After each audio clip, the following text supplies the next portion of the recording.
Mardi 4 août 2020 à 18h07, deux puissantes et gigantesques explosions au port de Beyrouth, au Liban, ont ébranlé la capitale et le pays entier. Les habitants de la ville dormaient sur une bombe atomique sans même le savoir. Cette catastrophe a été provoquée par l'explosion d'un entrepôt où étaient stockés depuis 6 ans des milliers de tonnes de nitrate d'ammonium sans aucune mesure de précaution. Le Liban est au bord du chaos. La situation devient de plus en plus préoccupante et sa dégradation vertigineuse. Depuis 1 an et demi, les Libanais vivent un cauchemar. Les incendies qui ont ravagé une grande partie de la montagne libanaise en octobre 2019 ont été suivis quelques jours plus tard par le déclenchement de la révolution qui a vu éclater la colère du peuple devant un système politique et confessionnel passé de date. La situation économique a atteint un point de non-retour. Aujourd'hui, 55% de notre population est prise au piège de la pauvreté.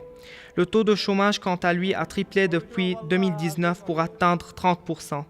Le spectre de l'hyperinflation plane sur le Liban. Le dollar qui valait 1500 livres libanaises frôle les 11 000 livres libanaises aujourd'hui.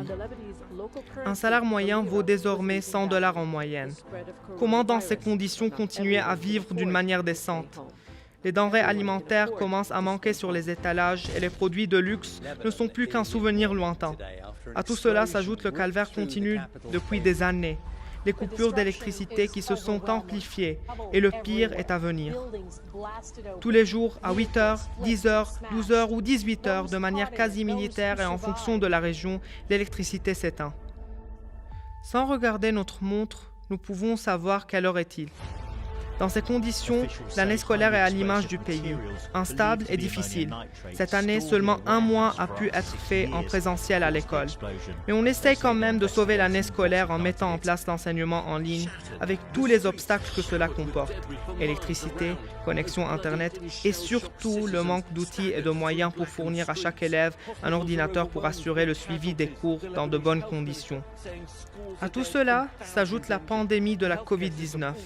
Et voilà le Liban 2019-2021 plongé dans le noir total.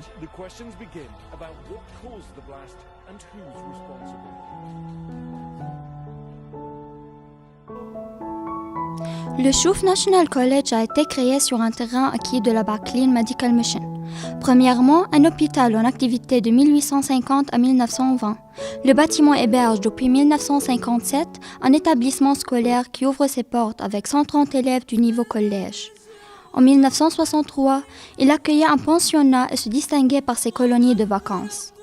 Aujourd'hui, l'établissement compte 1800 élèves divisés entre une section anglaise et une section française. Cette dernière a été créée en 1994 sous la supervision de l'Institut français, puis de l'AEFE, et ses élèves passent le baccalauréat français.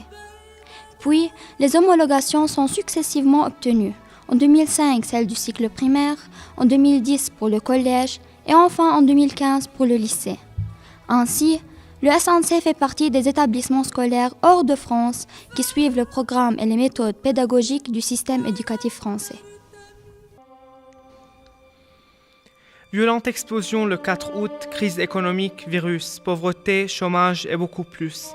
Des mères pleurent quand leurs enfants meurent dans cette douleur et nous sommes ignorants que nous sommes des frères et des sœurs. Aujourd'hui dominent les larmes et le sang. Le cœur des Libanais sanglant, mais le sang dans mes veines restera blanc, vert et rouge jusqu'à la fin de cette peine. Pour reconstruire un Liban dépourvu de haine. La vie des Libanais ne plaît plus à personne, mais jamais ils n'abandonnent. Nous resterons attachés à la culture, à la vie joyeuse, même dans ces circonstances malheureuses. Nos mots restent positifs contre leurs mots négatifs. Au Liban, terre de culture, la couleur rouge dans les peintures ne sera plus le sang des blessures. Et je promets que nous verrons notre pays briller, bien plus fort, sûrement. Il est la Suisse du Moyen-Orient.